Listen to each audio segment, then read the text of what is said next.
This is review video 42, Le Chatelier's principle.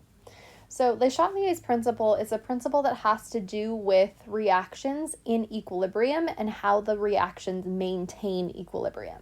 It states something pretty fancy: when a chemical system at equilibrium is disturbed, the system will act to reestablish equilibrium by minimizing the effect of the disturbance, which again sounds very fancy.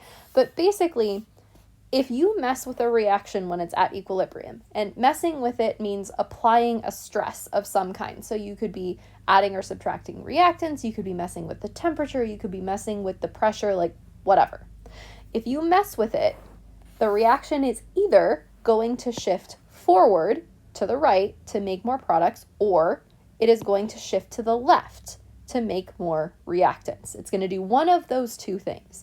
And which one it does depends on the stress, because the stress itself is you messing with it. So you change the temperature, you change the pressure, you change the volume, like you did something. So the reaction is going to shift to try to fix whatever it is that you did. So if you increase the pressure, the reaction is going to shift to lower the pressure. If you increase the temperature, the reaction is going to shift to try to lower the temperature. If you added a product, it's going to try to get rid of product. Like whatever you did, the reaction tries to fix it. So if you took chemistry with me last year, you've heard of equilibrium ethyl before. If you did not take chemistry with me last year, then you've never heard of equilibrium ethyl, but you've probably seen her around my classroom. So who is she?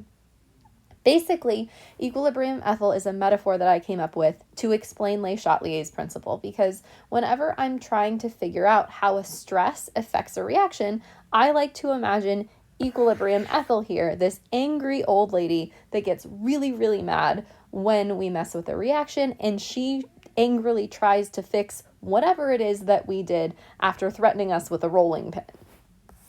All right? So let's look at some of the different shifts we can make and how they affect our reaction.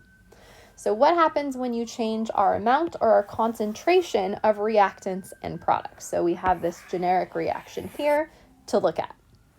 If you add a reactant, right? Let's say I'm adding reactant A. That means that equilibrium ethyl is going to angrily try to get rid of A. And the way to do that is to shift the reaction to the right to make product, because then that gets rid of reactant A that we added and it makes product instead. Okay? Conversely, if we add a product, let's say we're adding AB, the way the reaction is going to fix it is it's going to try to get rid of what we added. So it's going to shift to the left to get rid of AB. All right. If instead I'm subtracting something, let's say I'm trying to get rid of a reactant, I'm going to get rid of B. Well, equilibrium ethyl's angry now because I got rid of something that we need. So our reaction's going to try to make more of it. And the way to do that is to move towards that reaction. We're going to try to make more of B by shifting to the left.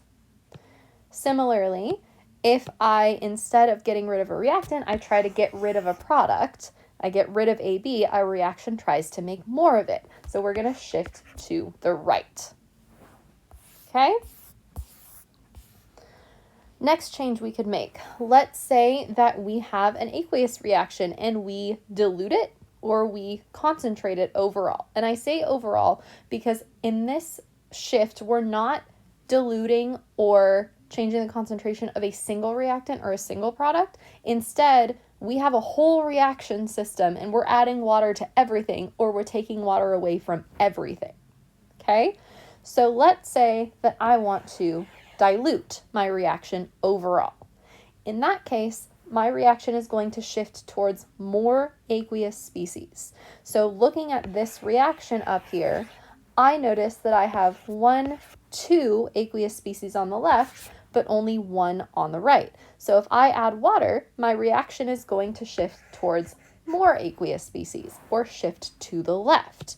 However, if I were to concentrate it or subtract water overall, then the reaction is going to shift towards less aqueous species, which in the case of this reaction would mean shifting to the right. Oh, whoops, that arrow was messy.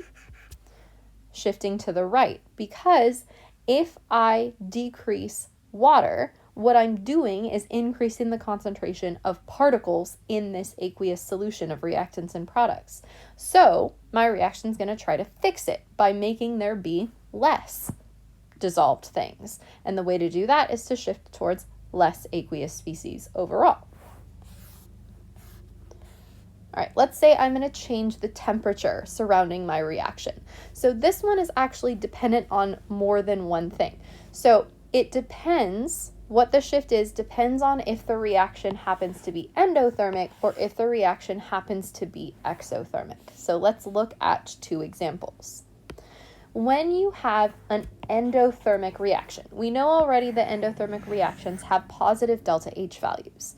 But we can express endothermic reactions in a slightly different way. We know that endothermic means energy in, right?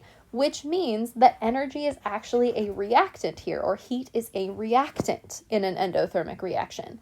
Versus if I have an exothermic reaction, then heat is coming out, delta H is negative, which means that heat is a product. So to me, when I look at a temperature shift, I always want to figure out if heat is a reactant or heat is a product, because that to me is easier to imagine and to deal with than looking at the delta H value. So let's say I am increasing the temperature surrounding a reaction. Regardless of if it's endothermic or exothermic, the reaction is going to shift in the direction that is more endothermic. And what that means is it's going to shift away from heat, right? Because if I increase the temperature, the reaction wants to get rid of the heat that I added. So it makes sense to shift away from heat. So if I'm an endothermic reaction, then I'm going to shift to the right towards the product, right? Because the heat's a reactant. But if I'm an exothermic reaction, then my reaction is going to shift to the left away from that heat. All right.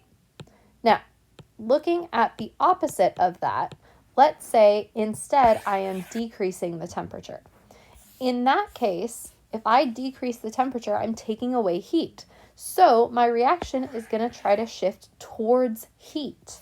So if I'm an endothermic reaction and I decrease the temperature, that means I'm shifting to the left toward heat. But if I'm an exothermic reaction, that means I'm shifting to the right towards heat if I'm decreasing that temperature. All right, let's talk about change in volume. So the first thing you have to remember about changing in volume is that when you change volume, you are also affecting pressure. And that's really the shift that we care about. And I know that those two are related because of Boyle's law that we talked about way back when in Unit 3. We know that if I increase volume, I'm decreasing pressure. And if I decrease volume, I'm increasing pressure, because those two things are inversely proportional to one another. So keeping that in mind, let's say I increase the volume. That means that I'm decreasing the pressure overall. And my reaction is going to shift to alleviate that stress. My reaction shifts towards more gas molecules in that way. Because if I'm decreasing the pressure, the reaction wants to increase it. It wants to fix it. So we're going to shift towards more gas molecules. In this reaction up here, I can see that there's 2 gas molecules on the left and only 1 gas molecule on the right. So if I want to shift towards more gas molecules, that means that I'm going left, okay? But instead, if I decrease the volume, that means that I'm increasing the pressure, and my reaction is going to shift towards the lesser amount of gas molecules. Because again, I increased the pressure by decreasing the volume, so now my reaction wants to fix it. It wants to decrease the pressure overall, which means it's going to shift towards the lesser amount of gas molecules, or towards the right. Changing in pressure, we literally just talked about that because changing volume also changes the pressure. So once again, if I increase the pressure, my reaction is going to shift to decrease it. It's going to shift towards less gas molecules. So in this case, we're shifting to the right. But If I decrease the pressure, then my reaction is going to shift towards more gas molecules. And in this reaction, that means shifting to the left because there are more gases on the left-hand side of that reaction.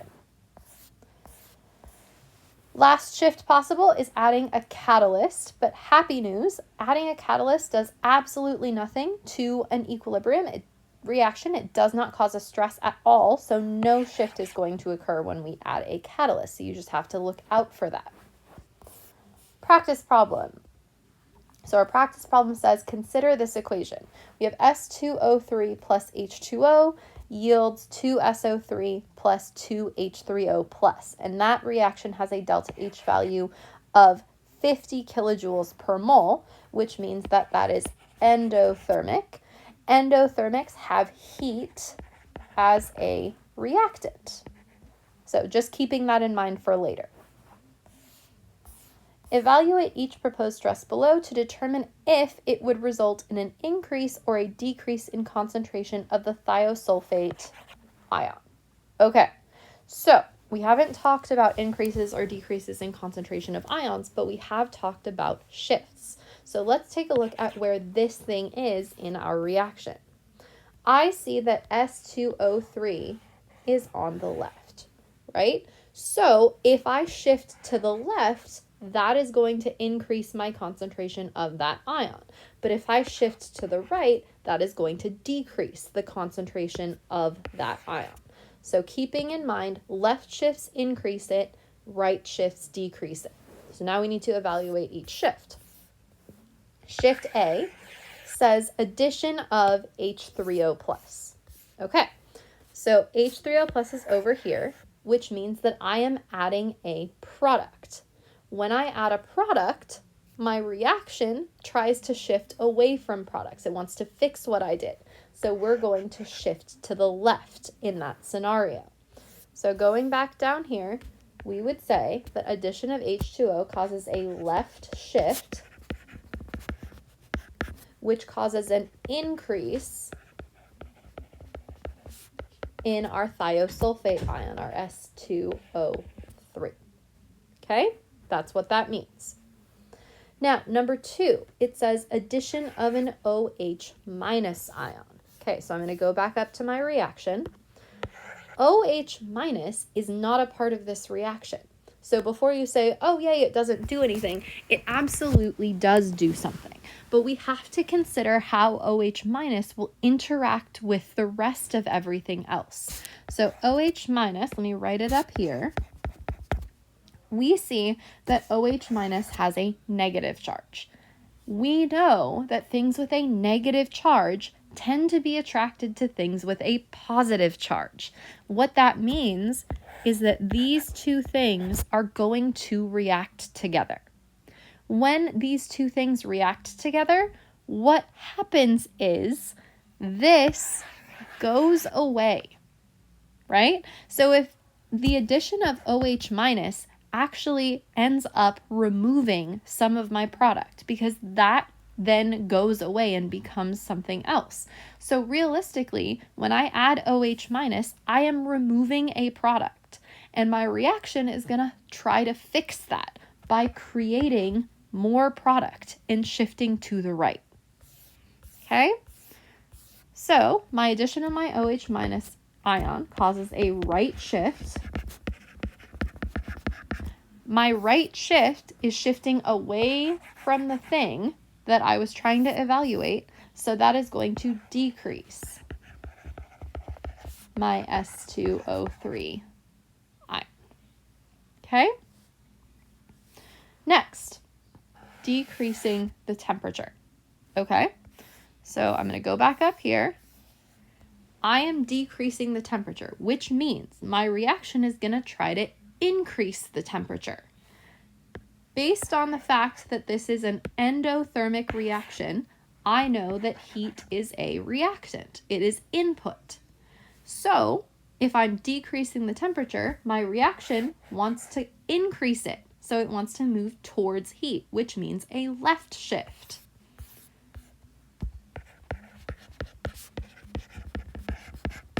Since I have shifted to the left, that means that I am increasing my concentration of S2O3.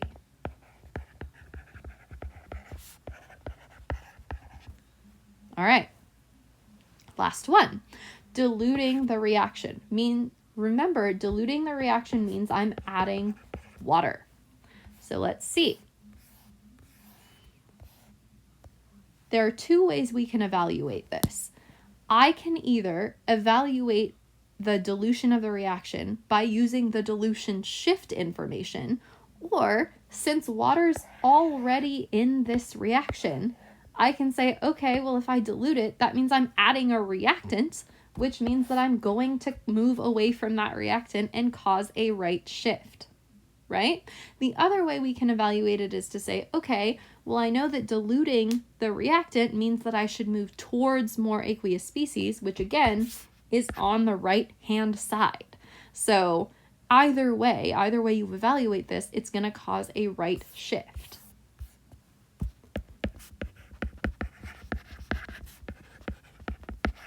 And because right shift moves away from S2O3, I'm going to decrease my S2O3. All right, so Le Chatelier's principle, again, the basic tenet of it is that whatever you do, the reaction is going to try to do the opposite. So if you have any issues understanding how that works, you're going to want to talk to me about it, because on block day this week, we are going to do the Rainbow Lab, which is all about Le Chatelier's principle and equilibrium shifts. So please ask me if you're not sure.